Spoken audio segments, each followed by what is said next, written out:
5-6 గంటల పాటు బాగా నానిన తర్వాత దీన్ని గ్రైండర్‌లో కానీ, మిక్సీలో కానీ వేసుకొని బాగా మెత్తగా పిండినైతే రుబ్బుకోవాలండి. ఇందులో మనం ఉప్పుడు బియ్యం అనేది యూజ్ చేసాం కాబట్టి పిండి త్వరగా పులుస్తుంది. కాబట్టి పొద్దునకి సరిపడా పిండిని పక్కన ఉంచేసుకొని రిమైనింగ్ పిండిని మనం ఫ్రిడ్జ్‌లో పెట్టుకొని ఎప్పుడు కావాలంటే అప్పుడు మనం దోసలైతే వేసుకోవచ్చండి. అలా అయితే పిండి మనకు పులవకుండా ఎక్కువ రోజులు ఉంటుందన్నమాట. ఇప్పుడు నేను ఇక్కడ ఒక 6 దోసలకి సరిపడా మెజర్‌మెంట్స్ అయితే చెప్తున్నానండి.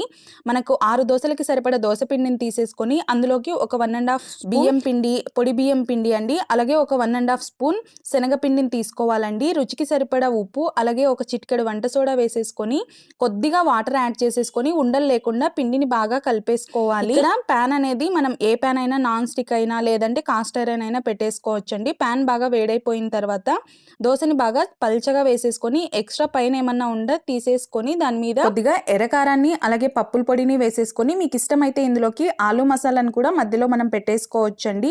అంతే అండి.